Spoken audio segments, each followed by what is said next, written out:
Hello everyone, I am Sunit Singh coming with your new topics physical fitness, wellness and lifestyle. I hope आप सब लोग घर पे fit होंगे, fine होंगे और डिजीज़ फ्री होंगे।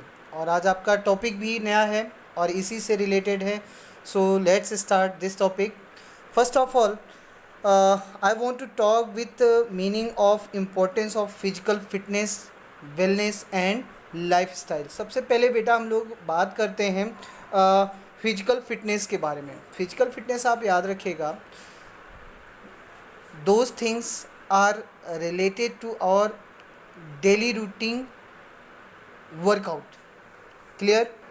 और इसका अलग अलग लोगों में अलग अलग एग्ज़ाम्पल्स है। जैसे एक डॉक्टर है तो डॉक्टर के लिए जो एग्ज़ाम्पल होगा वो ये होगा कि कोई भी पूरी तरीके से फिट हो, मतलब फिट इन द सेंस कि वो डिज़ीज़ फ्री हो, है ना, वो उसके लिए फिटनेस होगा। क्लियर? दैट मीन्स कि आपके जो बॉडी फंक्शन हैं, इंटरनल जो भी ऑर्गन्स हैं, वो प्रॉपर तरीके से वर्क करें, इसी को क्या कहते हैं? फिटनेस कहते हैं, अकॉर्डिंग टू डॉक्टर। और हम अपनी अगर लैंग्वेज में बात करें तो पूरी तरीके से एकदम से किसी भी काम को आसानी से कर लेना और अच्छा वर्कआउट करना, इसी को हम लोग फिजिकल फिटनेस कहते हैं। Am I right? That means you can say that every individual have different types of view. For example, according to doctor, all body functions are working smoothly, efficiently. That is physical fitness. और हमारे language में clear है बेटा यहाँ तक? तो और इसके अलावा बहुत सारे जो राइटर्स हैं उन्होंने अपना अलग अलग व्यू रखा हुआ है। जैसे अकॉर्डिंग टू वेब स्टार, इन्होंने क्या किया है? इन्होंने लिखा है, it is the ability of a person to do daily routine work without any fatigue. यानी कि आप किसी भी काम को बिना थके हुए आप करिए, इसी को क्या कहते हैं? फिजिकल फिटनेस कहते हैं। और इसके अलावा moreover, to participate in physical activities and still reserve enough capacity to meet any emergency. That means कि अगर आपको कोई फिर से इमरजेंसी हो जाती है तो आप फिर आपके पास इतनी एनर्जी होनी चाहिए कि आप फिर से उस वर्क को कर सको, इसी को क्या कहते हैं? Physical fitness. जैसे इसको एक थोड़ा सा और हम आपको एग्जांपल दे देते हैं। जैसे मान लीजिए हमने आपको या आपके कोचेज़ ने आपको क्या किया, ग्राउंड पे एक चक्कर लगाया, 1000 मीटर आपको दौड़ाया। दौड़ाने के बाद आकर के अभी आप खड़े होते हो, फिर से आपको कहा जाता है कि एक राउंड और आप लगाइए। ठीक है ना? फिर से आप एकदम खुशी खुशी आप जाते हो, फिर से एक राउंड लगाते हो, इसी को क्या कहते हैं? Physical fitness. यानी आप में थकावट का वो एहसास नहीं है। ठीक है ना? तो इसको आप ध्यान रखिएगा। इसके बाद हम बात करते हैं मीनिंग ऑफ वेलनेस। वेलनेस क्या है? वेलनेस का बेटा ध्यान रखिएगा, कोई यूनिवर्सल एग्जाम्पल नहीं है, मीनिंग नहीं है, लेकिन आप इसको इस तरीके से कह सकते हो कि डिजीज़ फ्री होना और कोई प्रॉब्लम आपके अंदर ना होना, इसी को क्या कहते हैं? वेलनेस कहते हैं। ठीक है ना? We can say that there is no universal accepted definition of wellness. The scientific meaning of wellness is the state of being healthy and free of diseases. ठीक है ना? तो याद रखिएगा, डिजीज़ फ्री होना और आप पे कोई प्रॉब्लम ना होना, इसी को क्या कहते हैं? वेलनेस कहते हैं। अब एक दो पॉइंट्स में इसको समझ लेते हैं। जैसे wellness is defined as the optimal functioning of body and creative adopting to environment that involve that whole person. ठीक है? नेक्स्ट है द फैक्ट और condition of being physically and mentally healthy. ठीक है ना? नेक्स्ट है द क्वालिटी और state of being healthy is called wellness. Clear? या आप इसको इस तरीके से भी कह सकते हो कि फिजिकली और मेंटली दोनों तरीके से फिट होने को ही क्या कहते हैं? वेलनेस कहते हैं। ठीक है ना बेटा? इसको बस इतना आप ध्यान रखिएगा कि डिजीज़ फ्री होना, एकदम खुश रहना, इसी को वेलनेस कहते हैं। और इसको एक दो पॉइंट्स में आप आसानी से समझा सकते हैं, ठीक है ना। और ऐसा भी आप कह सकते हैं कि बॉडी को पूरी तरीके से फिट रखना, इसको क्या कहते हैं, वेलनेस कहते हैं। यानी इसके कोई एग्जैक्ट एग्जाम्पल्स नहीं है, बस इतना याद रखिएगा, डिजीज़ फ्री होना और कहीं से कोई प्रॉब्लम ना होना शरीर में, इसी को वेलनेस कहते हैं। और आप हंसते खेलते रहें, इसी को क्या कहते हैं, वेलनेस कहते हैं। ये ध्यान रखिएगा कि वेलनेस का कोई एग्जैक्ट मीनिंग नहीं होता है, बस आप अपने आप को डिजीज़ फ्री रखें, कहीं से कोई प्रॉब्लम ना हो, इसी को वेलनेस कहेंगे। बस इतनी चीज़ों को आप ध्यान में रखिएगा। अब हम इसको इस तरीके से भी कह सकते हैं, वेलनेस को कैसे हम लोग एडॉप्ट कर सकते हैं। बहुत सारे तरीके हैं, हम अपने आप को खुश रखें, हम अपने आप को डिजीज़ फ्री रखें, और जैसे फिजिकल एक्टिविटी करना चाहिए और यौगिक एक्सरसाइज करना चाहिए, और एवरीडे हमें जो हमारी पॉजिटिव लाइफ स्टाइल है उसको इन्वॉल्व करना चाहिए। पॉजिटिव लाइफ स्टाइल क्या है, पॉजिटिव लाइफ स्टाइल है जो हमारा डेली रूटीन वर्क है, उसको हम लोग पॉजिटिव लाइफ स्टाइल कहते हैं। और इसमें भी जैसे मॉर्निंग में जल्दी उठना, ठीक है, और आपका जो ब्रेकफास्ट का, लंच का, डिनर का जो भी टाइमिंग है ये फिक्स होना। यानी मॉर्निंग में आपको ब्रेकफास्ट ले लेना, दोपहर में एक फ़िक्स टाइम 12 से 1 के बीच में लंच कर लेना, रात में 9 से 10 के बीच में डिनर कर लेना, और 10 से 10:30 के बीच में सो जाना, ठीक है ना। ये आपका क्या है, पॉजिटिव लाइफ स्टाइल है। तो इनको ध्यान रखिएगा, अगर हम इस चीज़ को फॉलो अप करते हैं तो हम किसी भी तरीके से वेलनेस को एडॉप्ट कर सकते हैं, ठीक है ना। अब इसके बाद हम बात करते हैं importance of physical fitness and wellness. अब इसका इम्पोर्टेंस क्या है बेटा, आप लोगों को पता है कि फिजिकल फिटनेस का क्या इम्पोर्टेंस है आपकी लाइफ में। बेटा आप ध्यान रखिएगा कि किसी भी वर्क को तभी हम आसानी से कर सकते हैं जब हम हमारी बॉडी प्रॉपर तरीके से वर्क करे, है ना, या डिजीज़ फ्री हो। आप ध्यान रखिएगा, जब आप फिजिकल एक्टिविटी करेंगे, जब आप खूब खेलेंगे कूदेंगे, जब आप एक्सरसाइज करेंगे, तो जाहिर सी बात है कि आपकी बॉडी की जो फिटनेस है वो हमेशा बरकरार रहेगी। और ऐसा भी और इसको भी आप ध्यान रखिएगा, we can not stop our ageing process, but with the help of physical activity we can slow down, है ना। हम लोग अपने एजिंग प्रोसेस को रोक नहीं सकते हैं। हमारा 1 मिनट, 1 सेकेंड, 1 दिन या 1 महीना, ये धीरे धीरे हम लोगों को बुढ़ा ही कर रहा है, हम लोग सीनियर सिटीजन ही बन रहे हैं। लेकिन अगर हम कंटिन्यूअस फिजिकल एक्टिविटी करते रहें, अपने आप को इन्वॉल्व रखें फिजिकल एक्टिविटी में, एक्सरसाइज करते रहें, तो हम जल्दी बूढ़े नहीं होंगे, हमारी एजिंग प्रोसेस फास्ट नहीं होगी, हमारी जो स्पीड है, हमारी जो स्ट्रेंथ है, हमारी जो फ्लेक्सिबिलिटी है, ये कंटिन्यू रहेगी, है ना, बहुत जल्दी ये नहीं जाने वाली होगी।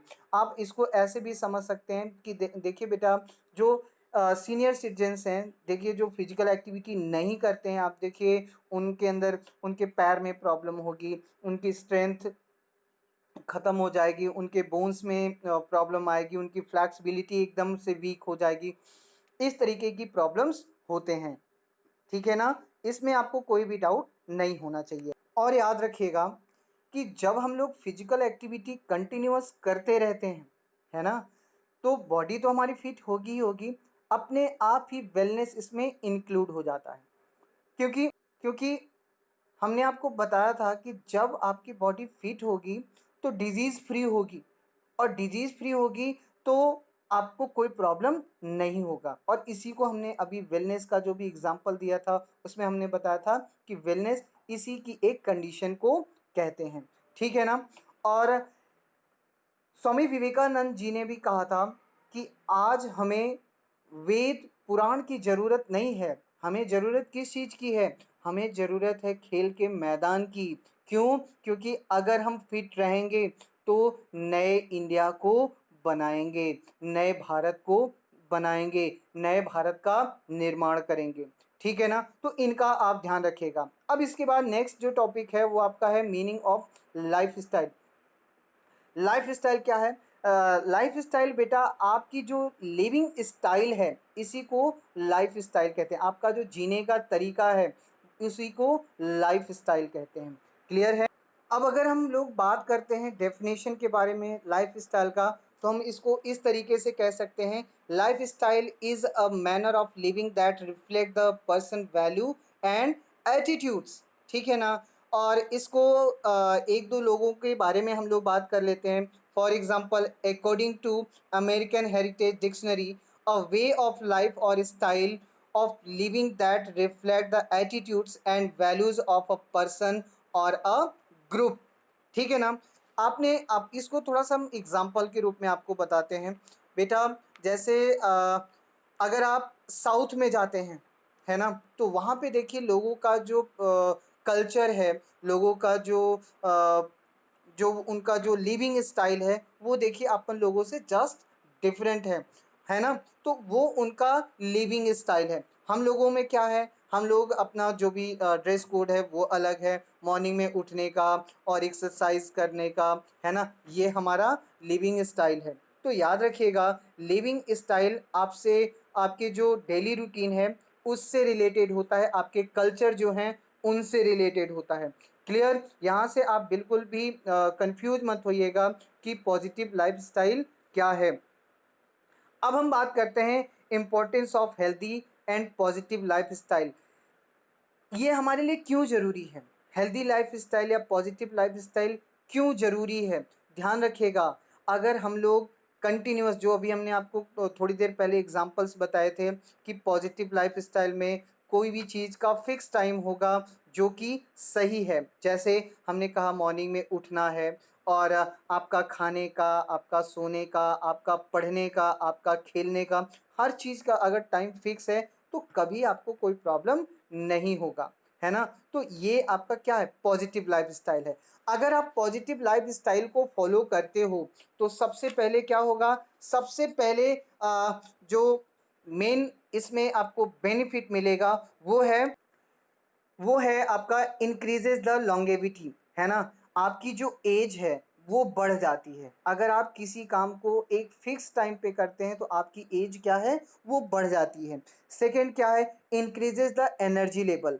If you are performing regularly exercise, regularly positive life style, then you can increase your energy level. आपने देखा होगा बेटा कि जो फिजिकल एक्टिविटी करते रहते हैं, जो जिनका टाइमिंग फिक्स है, या आप एग्जांपल के रूप में अपने घर में आप ले लीजिए, जो आपके यहाँ सीनियर सिटीजन है जिनका टाइमिंग फिक्स है, सुबह जल्दी उठेंगे, रात में उनका सोने का टाइम फिक्स है, उसी टाइम पे वो सो जाएंगे, आप देखिए वो जल्दी बीमार भी नहीं होते हैं, है ना। तो यानी कि आप कह सकते हैं कि उनका एनर्जी लेवल क्या है, बहुत हाई है ना। और ऐसे लोगों को जल्दी डिप्रेशन नहीं होता है, उन्हें कभी कोई प्रॉब्लम नहीं होगा, और किसी भी सिचुएशन को बहुत ही स्मूथली वो हैंडल कर सकते हैं, है ना। और इसके बाद और क्या कर सकते हैं, increases the level of physical fitness. आप अगर डेली रूटीन आपका फिक्स है कि हमें इतना ही काम करना है, हमें ये फिजिकल एक्टिविटी करना है, ये हमारा वर्कआउट होगा, तो आप देखिए उनका जो फिजिकल फिटनेस है उसका लेवल बहुत ज़्यादा होता है ना। वो कभी उन्हें कोई प्रॉब्लम नहीं होता, उन्हें कभी कोई बीमारी नहीं होती है, वो हमेशा फिट एंड फाइन रहते हैं, है ना। और उनके पोस्चर के बारे में बात करें, आप देखिए उनको देख करके ही आपको अच्छा फील होता है। जो रेगुलरली फिजिकल एक्टिविटी करता है, या जो जिनका रूटीन जो जिनका फिक्स है, आप देखिए उनका जो पोस्चर है वो आपसे जस्ट डिफरेंट दिखेगा, बड़ा ही अट्रैक्टिव लगता है ना। तो ये आपके इम्प्रूव ये आपके पोस्चर्स को इम्प्रूव कर सकते हैं, है ना। और क्या कर सकते हैं, आपके कॉन्फिडेंस का जो लेवल है उसको बहुत ज़्यादा हाई कर सकते हैं, है ना। तो ये कुछ ऐसे टॉपिक्स हैं, आप ध्यान रखिएगा कि जिनको आप पॉजिटिव लाइफ स्टाइल में इंक्लूड कर सकते हैं। अब हम बात करते हैं components of physical fitness. Physical fitness के कितने पार्ट्स हैं, क्या क्या कंपोनेंट्स हैं, उनके बारे में अब हम लोग बात करते हैं।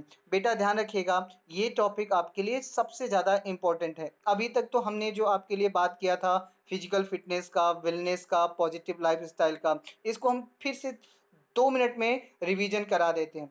याद रखिएगा बेटा, फिजिकल फिटनेस है working efficiency, those work we are doing long time without any fatigue, that is called physical fitness. है ना, जो वो काम जो हम लोग लंबे समय तक करें बिना किसी थकावट के, उसको क्या कहते हैं, फिजिकल फिटनेस। वेलनेस क्या है? वेलनेस है कि हमें डिजीज़ फ्री रखना, हम अपनी बॉडी को अगर डिजीज़ फ्री रखते हैं तो इसी को वेलनेस कहते हैं। याद रखिएगा, इसका कोई एग्जैक्ट मीनिंग नहीं है। फिजिकल वेलनेस, सॉरी, वेलनेस का सिर्फ हम इस तरीके से कह सकते हैं, डिजीज़ फ्री रखना और अपने आप को एकदम टेंशन फ्री रखना, इसी को क्या कहते हैं, वेलनेस रखते हैं। अपने आप को हमेशा हंसते खेलते रहिए, इसी का एक एक पार्ट हो जाता है वेलनेस का, है ना। और इसके बाद हम बात करते हैं, फिजिकल फिटनेस हो गया, वेलनेस हो गया, पॉजिटिव लाइफ स्टाइल के बारे में बात करते हैं। पॉजिटिव लाइफ स्टाइल क्या है? पॉजिटिव लाइफ स्टाइल है जो हम वर्क डेली रूटीन में करते हैं, इसी को पॉजिटिव लाइफ स्टाइल कहते हैं। अब एक चीज़ और ध्यान रखिएगा कि पॉजिटिव और नेगेटिव दो टाइप के लाइफ स्टाइल होते हैं। पॉजिटिव लाइफ स्टाइल है जहाँ पे कि हमारा जो डेली रूटीन है वो फिक्स होता है ना। जैसे हमें सुबह मॉर्निंग में जल्दी उठ जाना, है ना, 4:30-5 बजे तक, मतलब जब सूर्य नहीं निकला होता उसके पहले हमें उठ जाना, या 4:30 बजे तक उठ जाना। उठ करके फ्रेश होने के बाद थोड़ा सा एक्सरसाइज करना, एक्सरसाइज करने के बाद ब्रश करने के बाद फिर थोड़ी देर पढ़ाई करना, और उसके बाद जो वर्क है आपके घर का उसको कंप्लीट करना, फिर ब्रेकफास्ट करना, बाथिंग करना, ये सब क्या है, पॉजिटिव लाइफ स्टाइल है। और उसके बाद आपने दोपहर में जो भी लंच किया, ठीक है ना, उसके बाद फिर आपका रात में फिक्स टाइम 9 से 9:30 के बीच में डिनर कर लेना, 10 से 10:30 के बीच में सो जाना, फिर सुबह उठना, ये क्या है, पॉजिटिव लाइफ स्टाइल है। और इसी का ठीक अपोजिट होता है negative life style. Negative life style क्या है? निगेटिव लाइफ स्टाइल है हमें देर रात तक जगना, देर रात तक मोबाइल देखना, है ना। और अगर आप खेलने के लिए जा रहे हो तो पूरा पूरा दिन खेलना, आपको खाना नहीं खाना है, कुछ भी ऐसी एक्टिविटी नहीं करना, बस खेल में रहना, तो ये क्या है, निगेटिव लाइफ स्टाइल है। बेटा ध्यान रखिएगा, हर चीज़ का अगर बैलेंस हो तो वो हमारे लिए बेनिफिशियल है, लेकिन अगर वो अनबैलेंस हो जाता है तो वो हमारे लिए क्या होता है, प्रॉब्लम क्रिएट करता है। यहाँ तक आई होप आप सबको समझ में आ गया होगा physical fitness, wellness and positive life style. अब हम लोग बात करते हैं components of physical fitness. Physical fitness के कितने कंपोनेंट्स हैं, इनके बारे में अब हम लोग बात करते हैं। क्लियर?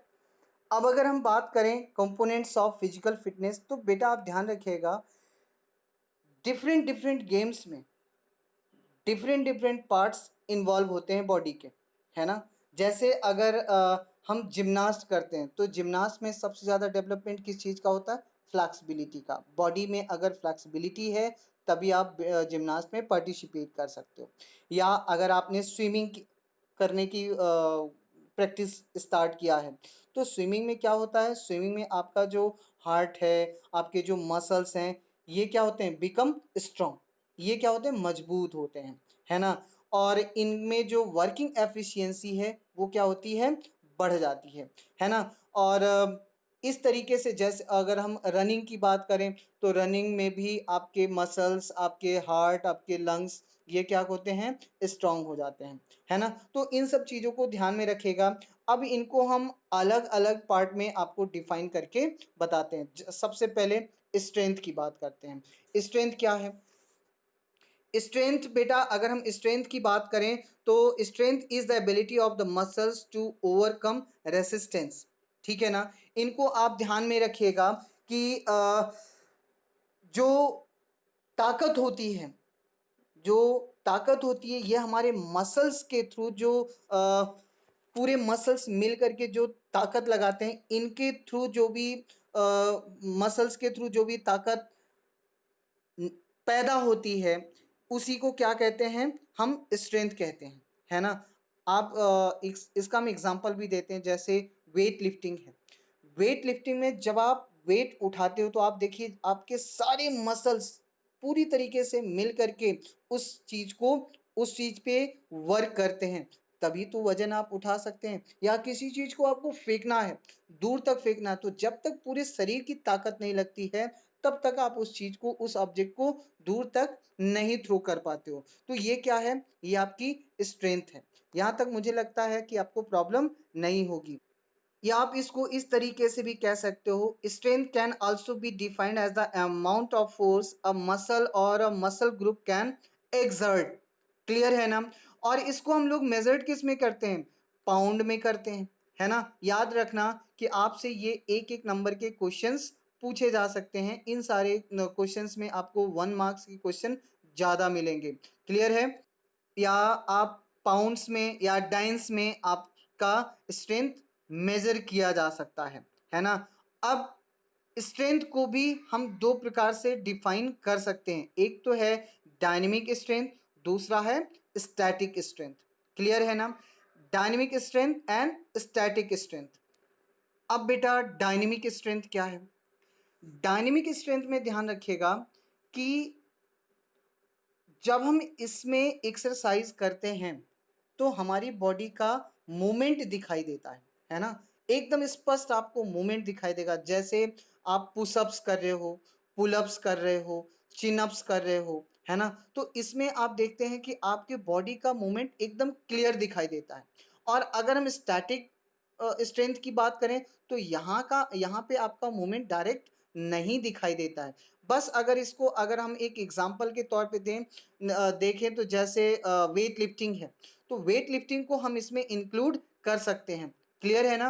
अब हम फिर से बात करते हैं आपके डायनेमिक स्ट्रेंथ का। डायनेमिक स्ट्रेंथ भी 3 टाइप का होता है, maximum strength, explosive strength and strength endurance. ठीक है ना। इन दोनों को आप ध्यान से समझिएगा बेटा कि ये जो मैक्सिमम स्ट्रेंथ है, maximum strength is related to the weight lifting, shot put, discus throw etcetera. बेटा ये याद रखिएगा, यहाँ पे किसी भी वर्क को आप पूरी ताकत के साथ करें, जहाँ पे आप पूरी ताकत लगाते हैं वो क्या है, वो है आपका मैक्सिमम स्ट्रेंथ। जहाँ आप जैसे मान लीजिए किसी चीज़ को आप फेंक रहे हैं तो पूरी ताकत से जो आप फेंकेंगे इसी को कहते हैं मैक्सिमम स्ट्रेंथ, है ना। इसको ऐसे भी डिफाइन कर सकते हैं, it is the ability to act against maximum resistance. Resistance मतलब किसी चीज़ पे मतलब अवरोध जो होता है ना। किसी चीज़ को अगर आप फेंकते हो तो सबसे पहले आपके ऊपर भी ऑब्जेक्ट का कुछ ना कुछ पार्ट इफेक्ट करता है, इसको क्या कहते हैं, रेसिस्टेंस कहते हैं।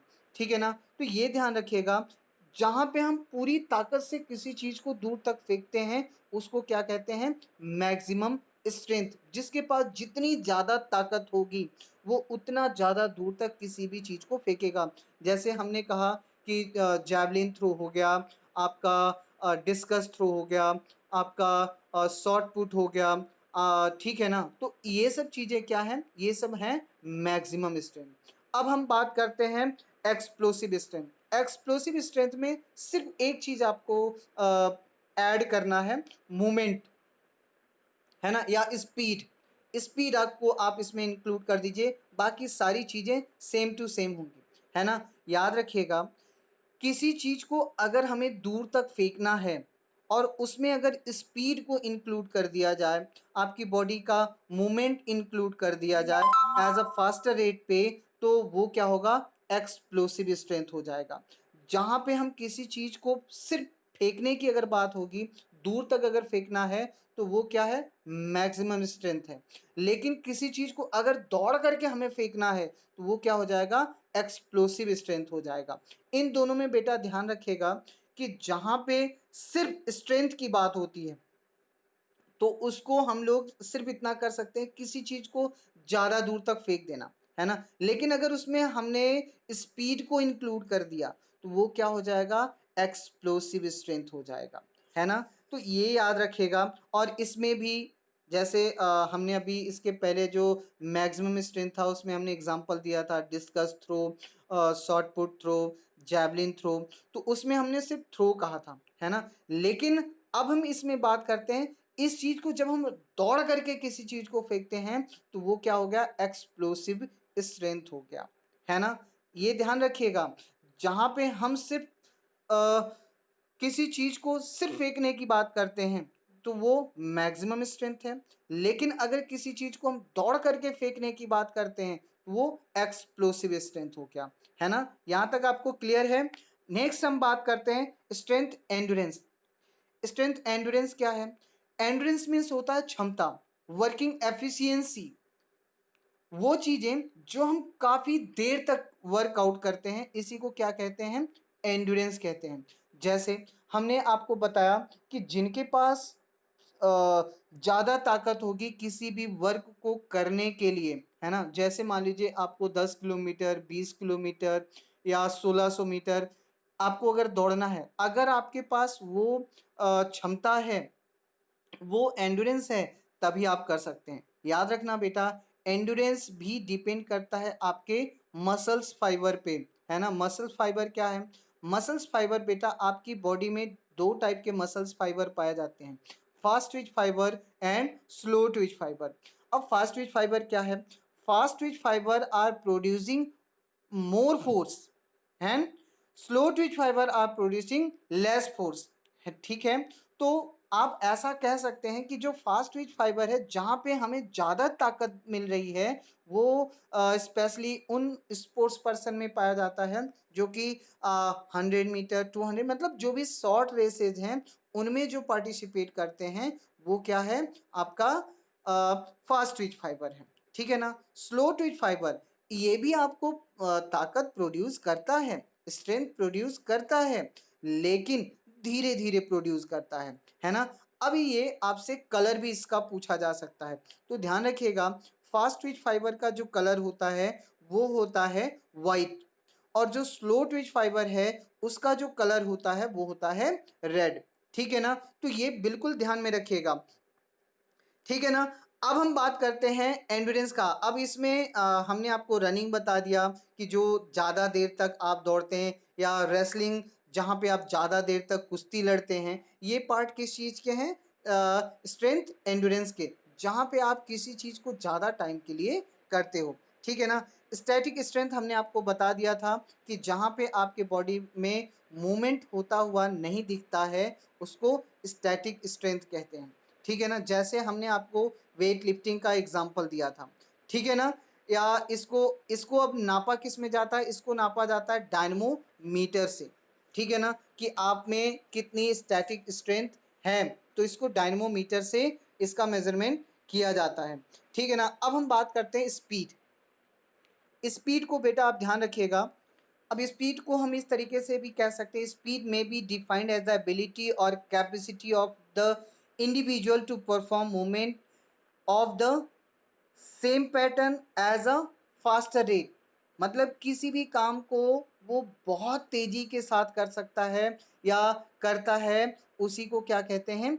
स्पीड कहते हैं, है ना। जैसे हमने आपको कहा कि 100 मीटर, 200 मीटर, 1600 मीटर, जहाँ पे कि अपनी पूरी ताकत से वो दौड़ता है, क्लियर है। या अगर हम बात करें कि जैसे लॉन्ग जंप है, तो लॉन्ग जंप में पूरी ताकत से दौड़ता है, पूरी ताकत से दौड़ने के बाद वो जंप लगाता है, वो क्या है? स्पीड है, ठीक है ना।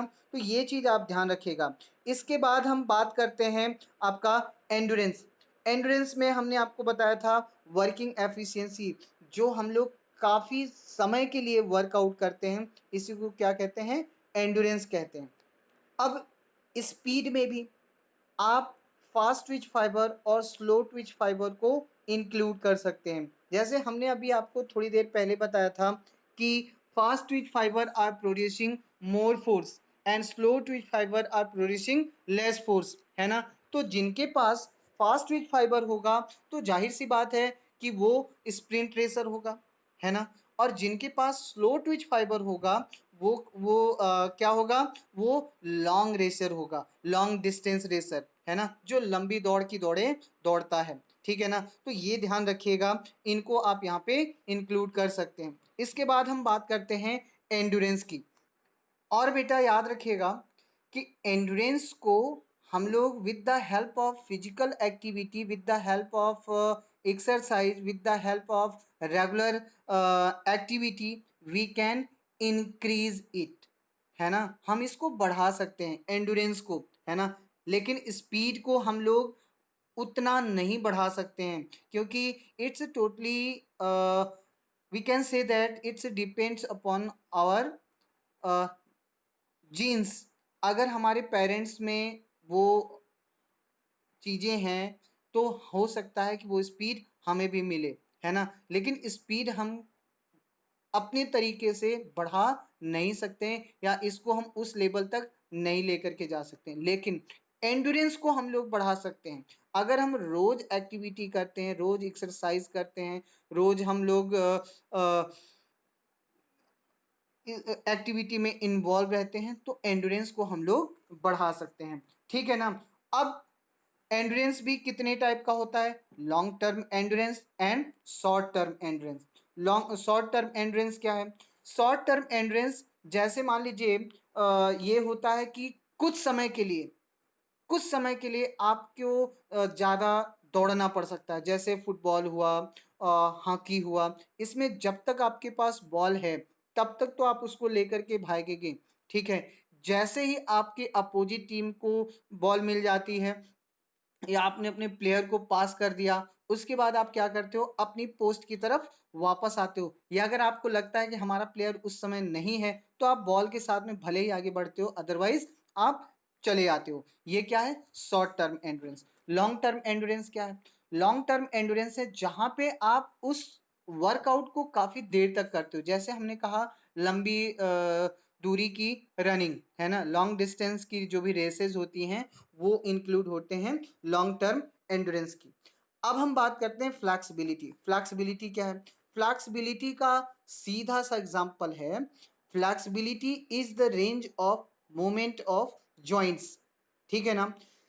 फ्लैक्सिबिलिटी क्या है? फ्लैक्सिबिलिटी है जो आपके जॉइंट्स हैं, इनको आप कितनी दूर तक फैला सकते हो, कितनी दूर तक या किस एंगल पे घुमा सकते हो, इसी को कहते हैं फ्लैक्सिबिलिटी। ध्यान रखिएगा, flexibility is related to our joints.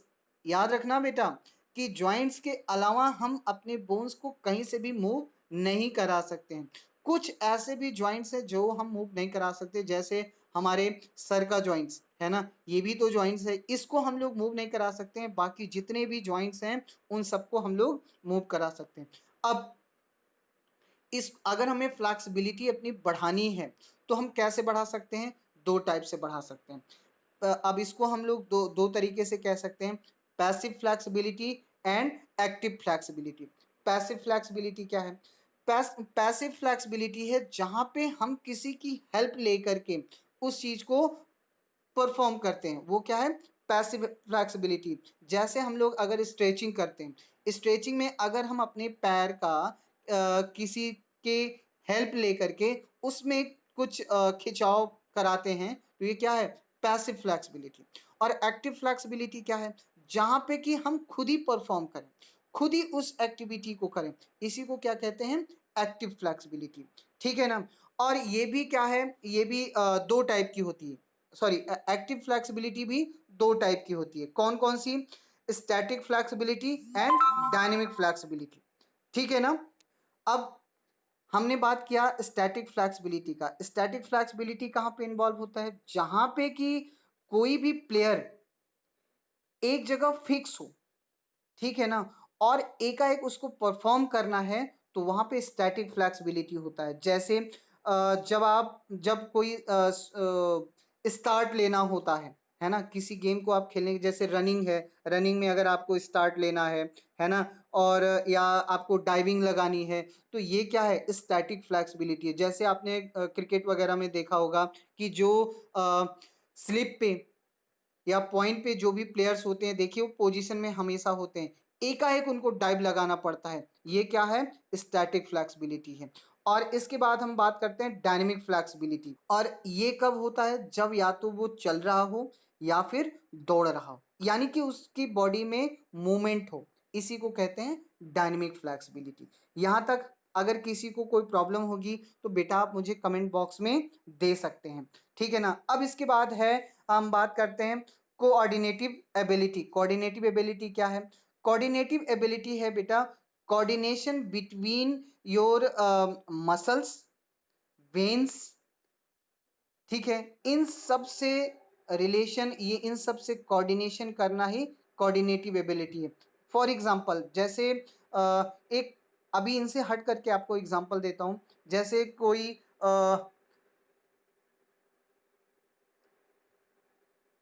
मान लीजिए आपका ये शटल कॉक का प्लेयर है, अगर उन दोनों में कोऑर्डिनेशन नहीं होगा, है ना, बैडमिंटन या शटल गेम हो रहा है, तो उसमें अगर वो नहीं दोनों का कोऑर्डिनेशन हो रहा है तो बहुत जल्दी वो हार जाते हैं। या जैसे बोटिंग है, बोटिंग में आप देखते हैं बोटिंग का भी मैचेस होते हैं, तो इनमें भी अगर दोनों प्लेयर के कोऑर्डिनेशन नहीं होंगे, उन दोनों का कोऑर्डिनेशन नहीं होगा कि नाव को कितनी तेज चलाना है, किस टाइमिंग पे दोनों का साथ में वो बोट को तेजी से चलाना है, तब तक वो आगे नहीं बढ़ सकते या नहीं जीत सकते। इसी को क्या कहते हैं?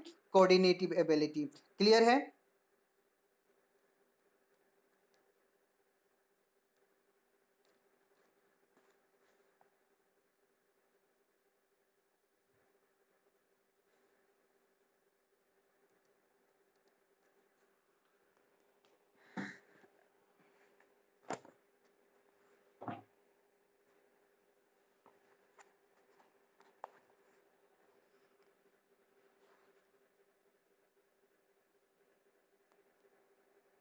नेक्स्ट, अब हम लोग बात करते हैं components of health related fitness.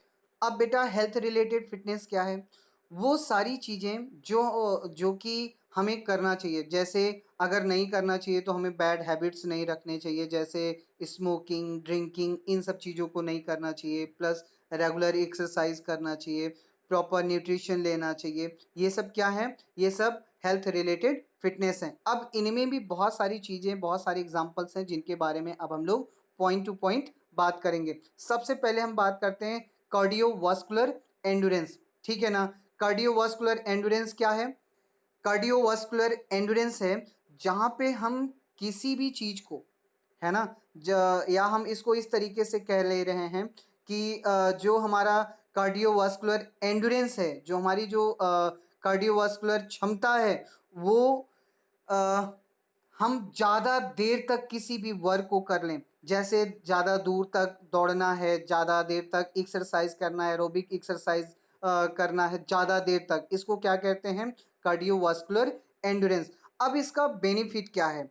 या आप इसको दूसरे शब्दों में आप कह सकते हो कि जो हमारा कार्डियक मसल्स का जो इनकी जो एंडुरेंस है ना, जो वर्किंग एफिशिएंसी है ना, इनमें जो आपके हार्ट हैं, जो लंग्स हैं, इनमें जो ब्लड सेल्स हैं, इनके थ्रू जो ऑक्सीजन आपकी बॉडी में सप्लाई होता है, इसी को क्या कहते हैं? कार्डियोवास्कुलर एंडुरेंस। अब अगर ये अच्छे होंगे तो आपकी पूरी बॉडी में ऑक्सीजन की सप्लाई आसानी से होगा, है ना, आपकी बॉडी आसानी से वर्कआउट करेगी। क्लियर है? नेक्स्ट है मसल्स स्ट्रेंथ। मसल्स स्ट्रेंथ भी इसके पहले हमने आपको बताया था, याद रखिएगा बेटा। मसल्स स्ट्रेंथ भी हेल्थ रिलेटेड फिटनेस का एक कंपोनेंट है। ठीक है ना? और इसमें छोटी छोटी एक्टिविटी, एनारोबिक एक्टिविटी, ये सारी चीज़ें इन्वॉल्व होती हैं, है ना। हमने आपको बताया था जहाँ पे स्ट्रेंथ की बात करें, मसल्स स्ट्रेंथ की बात करें, वहाँ पे जो आपके मसल्स में जो ताकत होती है, इसी को मसल्स स्ट्रेंथ कहते हैं। जैसे हमने कहा किसी चीज़ को आप ज़्यादा ताकत तभी लगा सकते हैं या ज़्यादा ताकत तभी दिखा सकते हैं जब आपके मसल्स में वो पावर होगी तब। जैसे किसी चीज़ को उठाना है, कुश्ती लड़ना है, किसी चीज़ को दूर तक फेंकना है, वो तभी पॉसिबल है जब आपके मसल्स में ताकत होगी तब। और इसके पहले भी हमने आपको आपसे क्वेश्चन पूछा था कि इसको किस चीज़ में नापा जा सकता है, तो याद रखिएगा कि स्ट्रेंथ को पाउंड या डाइंस में मेज़रमेंट किया जा सकता है। ठीक है ना? अब इसके बाद हम बात करते हैं मसल्स एंडुरेंस की। ठीक है ना? अब बेटा मसल्स एंडुरेंस याद रखिएगा कि हमने आपको पहले भी बताया था कि वो चीज़ें जहाँ पे एंडुरेंस वर्ड जुड़ेगा, वो उसमें आपको ध्यान में रखना होगा कि उस वर्क को अगर हम ज़्यादा देर तक करते हैं, इसी को एंड्योरेंस कहते हैं। अब यहाँ पे चूंकि मसल्स एंड्योरेंस है, तो मसल्स एंड्योरेंस में जो चीज़, जो भी एक्टिविटी आप ज़्यादा देर तक करें, जैसे पुशअप्स है, पुशअप्स अगर आप ज़्यादा लंबा टाइम तक कर रहे हैं तो ये क्या है, मसल्स एंड्योरेंस है, जहाँ पे आपके मसल्स की ताकत ज़्यादा देर तक लग रही है, इसी को मसल्स एंड्योरेंस कहते हैं। अब हमने बात किया, नेक्स्ट हम बात करते हैं फ्लैक्सिबिलिटी का। फ्लैक्सिबिलिटी को भी हमने आपको बताया था। फ्लैक्सिबिलिटी मीन्स, फ्लैक्सिबिलिटी का जो मीनिंग आता है वो होता है कि flexibility is the range of movement of joints, this is related to our joints, ठीक है ना, ये हमारे जॉइंट से रिलेटेड होता है, जो हम ज़्यादा दूर तक अपने बॉडी को फैला सकते हैं या बैंड कर सकते हैं, इसी को क्या कहते हैं, फ्लैक्सिबिलिटी कहते हैं। और आपने ये भी देखा होगा, जिनके पास फ्लैक्सिबिलिटी ज़्यादा अच्छी होती है, उनकी पर्सनालिटी भी आप देखिए बहुत ही अच्छी मानी जाती है या होती है। क्लियर है ना। और ऐसे लोगों को इंजरी लगने के भी चांसेस बहुत कम होते हैं, जिनके पास बेटा फ्लैक्सिबिलिटी अच्छी होती है, आपने देखा होगा उनको इंजरी लगने के भी चांसेस बहुत ही कम होते हैं। Am I right. तो ध्यान रखिएगा, फ्लैक्सिबिलिटी के इंपॉर्टेंस इतने हैं। फ्लैक्सिबिलिटी का आपको मीनिंग बताना होगा, तो सिर्फ आपको इतना बताना है, flexibility is the range of movement of joints, ठीक है ना। और जिनके पास फ्लैक्सिबिलिटी अच्छी होगी, उनकी पर्सनालिटी भी जाहिर सी बात है बहुत ही अच्छी होती है। और आप देखें कि जिनके पास फ्लैक्सिबिलिटी अच्छा होगा, उनको इंजरी भी बहुत कम लगती है। हम लोग ऐसा तो नहीं कह सकते कि खेल के मैदान में कोई भी ऐसा प्लेयर होगा जिसको कि इंजरी ना लगी हो, कोई ऐसा, nobody can say that कि during game we are not injured, है ना, हम इंजर्ड नहीं हुए, ऐसा कोई नहीं कह सकता, वो प्लेयर हो ही नहीं सकता जिसको इंजरी ना लगी हो। लेकिन जिनके पास फ्लैक्सिबिलिटी अच्छी होगी, उनकी इंजरी के चांसेस बहुत कम होते हैं या उनको नॉर्मल इंजरी लगती है। क्लियर। नेक्स्ट हम लोग बात करते हैं कंपोनेंट ऑफ वेलनेस, ठीक है। नेक्स्ट हम लोग बात करते हैं components of wellness. Components of wellness क्या है, सबसे पहले हम बात करते हैं फिजिकल फिटनेस की। बेटा आपको हमने स्टार्टिंग में ही बता दिया था कि वेलनेस की मीनिंग क्या है ना। तो अब यहाँ पे हम कंपोनेंट्स ऑफ वेलनेस आपसे डिस्कस कर रहे हैं कि वेलनेस के क्या अंग हैं, क्या पार्ट हैं, है ना। तो सबसे पहले हमने बताया कि फिजिकल वेलनेस, है ना। फिजिकल वेलनेस क्या है, फिजिकल वेलनेस है जहाँ पे कि आपका वेट नॉर्मल हो, है ना, जो आपकी बीएमआई हो वो नॉर्मल हो, प्लस आपका जो है जो आप डाइट लेते हैं वो अच्छी होनी चाहिए, उसमें प्रॉपर न्यूट्रिशन, प्रोटीन्स, विटामिन्स ये सब होना चाहिए। आपको नींद प्रॉपर लेना है ना। और क्या करना है, आपको रेगुलर एक्सरसाइज करनी है, ठीक है ना। तो ये सब क्या है, ये सब फिजिकल वेलनेस है, ठीक है ना। और इसके बाद हम नेक्स्ट बात करते हैं सोशल वेलनेस। सोशल वेलनेस क्या है, सोशल वेलनेस बेटा ध्यान रखिएगा, जो ये अपनी सोसाइटी है, यहाँ पे आपका ये जो पॉजिटिव एटीट्यूड है, इसी को सोशल वेलनेस कहते हैं, है ना। आप अपनी अच्छी चीज़ों को लोगों को बताइए, लोगों से अच्छी चीज़ों को ही आप लीजिए, इसी को सोशल वेलनेस कहते हैं, है ना। और इसको आप ऐसे भी कह सकते हैं, first impression is the last impression, है ना। फर्स्ट इम्प्रेशन में ही आप किसी को इम्प्रेस्ड कर सकते हो, ये it's a part of social wellness. Next है आपका स्पिरिचुअल वेलनेस। स्पिरिचुअल वेलनेस क्या है, स्पिरिचुअल वेलनेस है बेटा, इसमें सबसे पहले आपको आध्यात्म की तरफ भी आपको ध्यान में देना होगा, साथ ही साथ और क्या करना है, आपको सबसे पहले इसमें ध्यान देना होगा कि अपने प्रति ईमानदार होगा, ईमानदार होना होगा, और साथ ही साथ दूसरों के लिए भी ईमानदार होना होगा, इसी को कहते हैं स्पिरिचुअल वेलनेस, है ना। अगर आप ऐसा करते हैं तो एक तो आपका जो बैड हैबिट्स है ये बिल्कुल ख़त्म हो जाएगा, है ना, और आप में अच्छी अच्छी चीज़ें आएंगी, है ना। इसके बाद हम बात करते हैं इंटेलेक्चुअल वेलनेस। इंटेलेक्चुअल वेलनेस क्या है, इंटेलेक्चुअल वेलनेस है बेटा, जहाँ पे कि आप अपने दिमाग से किसी भी चीज़ को निर्णय ले सकते हैं, कोई डिसीजन ले सकते हैं, है ना। या किसी बात को अगर आप कर रहे हैं तो उसको प्रूफ के साथ में करेंगे, इसी को क्या कहते हैं, इंटेलेक्चुअल वेलनेस क्लियर है? और आप में किसी चीज को सोचने की, समझने की ताकत डेवलप होती है। इसी को कहते हैं इंटेलेक्चुअल वेलनेस, है ना? आप अगर इंटेलेक्चुअल वेलनेस आपका सही होगा तो आप किसी चीज को आसानी से सोच सकते हैं, समझ सकते हैं, उन पे आप बात कर सकते हैं और एथेंटिक बातें कर सकते हैं। इसी को कहते हैं इंटेलेक्चुअल वेलनेस। तो बेटा ये आपका टॉपिक इतने में ख़त्म होता है। फिर भी अगर आपको कहीं से कोई प्रॉब्लम होगा तो आप मुझे मेरे कमेंट बॉक्स में लिख सकते हैं। नेक्स्ट टॉपिक के साथ फिर से हम आपसे मिलेंगे। तब तक के लिए जय हिंद, जय भारत। घर पे रहिए, मस्त रहिए, स्वस्थ रहिए, खेलते रहिए, पढ़ते रहिए और व्यस्त रहिए। जय हिंद, जय भारत।